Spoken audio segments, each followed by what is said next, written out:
we ensure they install speed limiting devices there, so that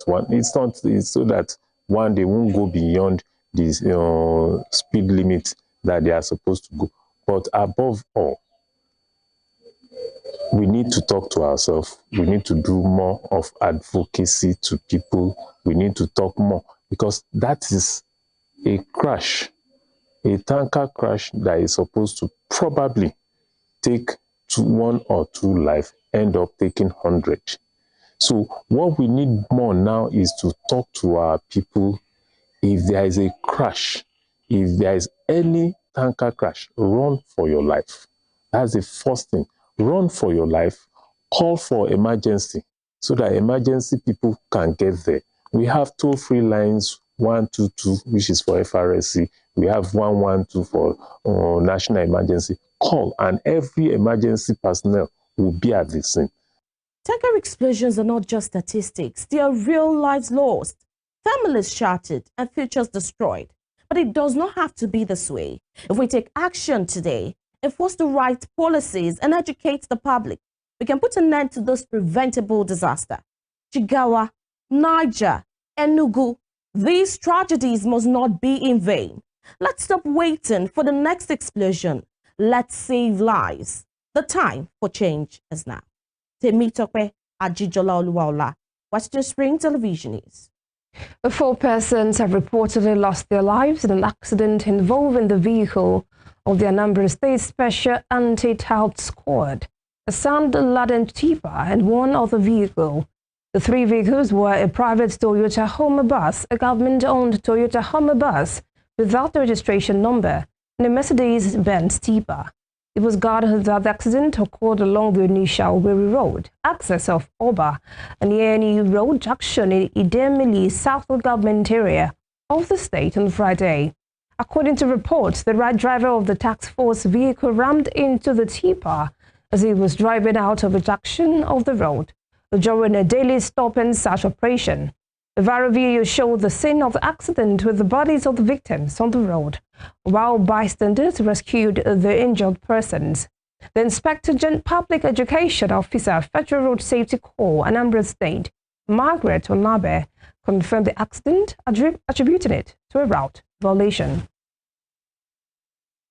A coalition of civil society organizations based in Osun State, the Osun Mastermind, has urged the state government to ensure the recruitment into a Amotekun Corps and the Mole Youth Corps is free and politics and favoritism. The group, which stated this at its monthly State of the State address, commended the state government for embarking on the large-scale recruitment of youth. A leader of the group, Comrade Ayo Ologun, however, cautioned that the gains of creating job opportunities for the youth in the state may be eroded if the process of recruitment was not fair to all interests. The Osun State Mastermind also raised concerns about the recruitment into the federal service, stated that a lot of people are unable to access the application portal, a situation the group said raised suspicions about the federal government's sincerity. While responding to questions, the executive director of the Osun Mastermind, Professor Wasiu Oyedokun Ali, lamented the planned tariff hike by the telecommunication service providers, saying such should not have happened at a time Nigerians were grappling with economic hardship. He promised that the group will join the Nigeria Labour Congress and LC in whatever step taken to reject the tariff hike. The Osun Mastermind also challenged Governor Ademola Adeleke to disclose when the process for teachers' recruitment will be completed, saying that public schools in Osun State are in dear need of teachers. We commend the Osun State government for its plans to reduce youth unemployment in the state through recruitment into Amotekun Corps and the commencement of the Mole Youth Corps. The plans to recruit into both organizations will not just provide short to long-term empowerment for successful candidates, but it will also serve as a long-term means of human capacity development in our dear state. Our vast population of young unemployed persons has already become a thing of worry for most concerned stakeholders in our society. Such massive recruitment is thus a welcome development.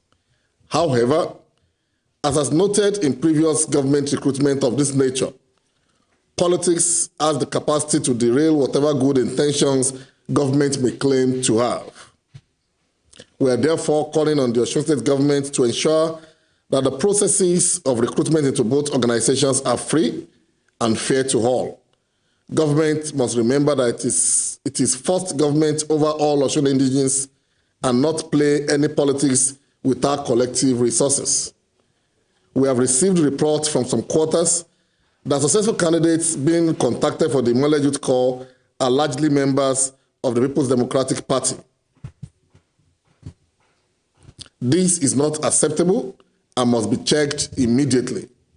Every Osun indigene and dweller have inalienable rights to enjoy government resources, and nobody should be sidelined in the name of politics, ethnicity, or religion. Now, on NLC picketing, our position is clear. Whatever direction NLC is going, our civil society organization will join, because we believe that the tariff is not well-intentioned and it's coming at a very wrong time. In fact, any little addition to the tax, the rates, the tariffs Nigerians are paying now will be suicidal. The National Drug Law Enforcement Agency, NDLEA, Kano State Command, intensified its crackdown on drug-related activities, conducting major road raids at materials drug hotspot across the metropolis. The operation carried out on January 30 targeted areas known for drug trafficking and abuse, including Fage, Kwarinkaya, Kofa Wambai, and Kofa Mata. The raid resulted in the arrest of 18 suspects linked to various drug offences and the recovery of significant quantities of illicit substances. Speaking on development, the NDLEA Public Relations Officer, Sadiq Maigatari, said the agency remains committed to its mandate. Maigatari, an assistant superintendent of narcotics, further disclosed that locally made dangerous weapons were also recovered, especially in Kwarinkaya, where some suspects attempted to intimidate officers. Borno State Governor Babagana Zulum has called for the establishment of large-scale irrigation farms as key solution to addressing the escalating food insecurity in the Lake Chad Basin region.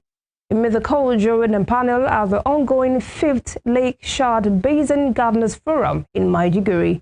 Other members of the panel include the Nigerian Minister of Agriculture and Food Security, Abubakar Kyari, a country director of Food and Agriculture Organization, Nigeria, Kofi Dominic. Zulum stressed that the Lake Chad Basin region is endowed with vast arable land which, if properly harnessed, can significantly contribute to the region's food security. He underscored the importance of collaboration between regional governors, political partners, and the UN to establish irrigation farms that can be efficiently managed by agricultural experts. With the region's growing population, the governor noted that reliance on rain-fed and subsistence farming practices is no longer sustainable, stressing the urgent need for research into climate-resilient crops and farming techniques to ensure food affordability and sufficiency. Some Nigerians have appealed to the federal government and the Minister of Power, Adebayo Adelabu, for reduction of the new electricity tariff implemented last month by the Ibadan Electricity Distribution Company, IBEDC. The IBEDC had in an earlier message to its customers announced plans to set the minimum purchasable unit of 5,000 naira, while users on other bands must make minimum purchases of 2,000 naira. Isaac Oloba's report is presented from our studios. Bukola Onisade is a businesswoman in Osogbo, the Osun State capital, that sells phone accessories, and her business still needs electricity, but she has met frustration lately over the recent electricity tariff hike. While lamenting the new tariff hike, Mrs. Onisade, a Band A customer, says she purchases a 1,000 naira electricity unit before the review of tariff for Band A feeders, which now pegs minimum purchase to 5,000 naira. It affects me. As you can see, I've not made any sales since morning. And you cannot buy more than 5,000 naira now since I'm in Band A. So, and as you can see, you can hear the sound that the light has been sounding since morning. So, I don't make any sense. Even to buy the electricity, it's 5,000 naira is too much. If they can reduce it, maybe like 1,000 naira. As before, I used to buy 1,000 and maybe after 3 days, 1,000. It's even better than buying 5,000 naira. I bought 5,000 naira last week.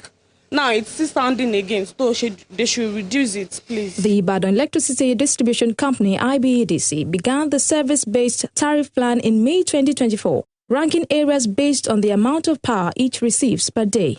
These ranks range from Band A, who receive at least 20 hours of electricity per day, to Band E, who receive at least 4 hours each day. Meanwhile, the IBEDC maintains that the stratification is important for providing the best service to customers. However, customers who barely need electricity for their businesses, like Adewumi Adebisi, want the tariff reviewed, stressing that since the implementation of the hike, the worth of units she had received had been less than usual. Mrs. Adebisi concluded that she might have the meter removed since it adds little to her business and is too expensive to maintain.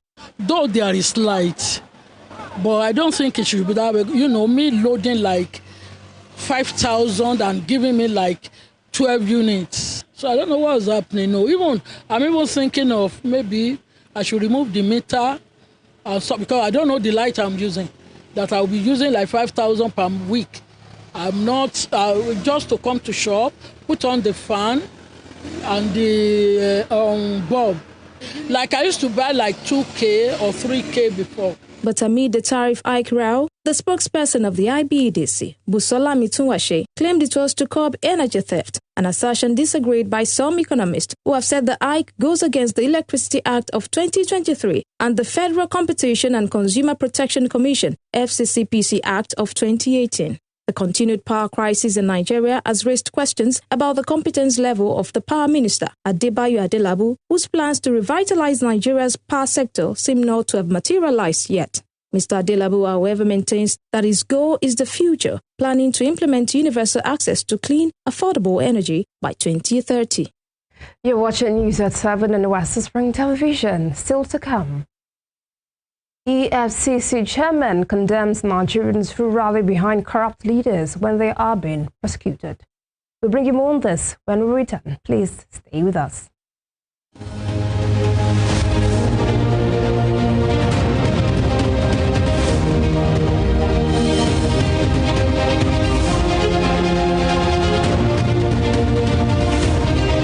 International Airport on 11 December 2024 was scheduled to collect cargo for the Central Bank of Nigeria.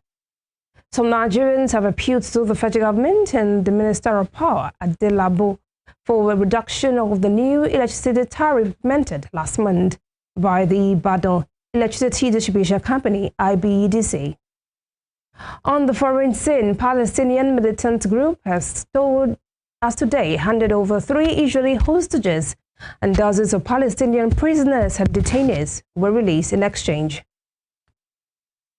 The chairman of the Economic International Crimes Commission, EFCC, Ola Olukoyede, says Nigerians condemn corruption yet rally behind corrupt leaders when they are being prosecuted. Olukoyede said underdevelopment would be a thing of the past if every citizen sees corruption as a common enemy. The EFCC boss said this while receiving officials of the Center for Crisis Communication, led by Chris Olukolade in Abuja. According to Olukoye, the collaboration and synergy with the CCC will boost strategic communication and public engagement, adding that public support is crucial to the EFCC's success. He stated that the EFCC will partner to raise public awareness on its activities and the importance of integrity among Nigerians. The EFCC boss also spoke on the trajectory of its leadership, saying he has prioritized prevention of enforcement since coming on board.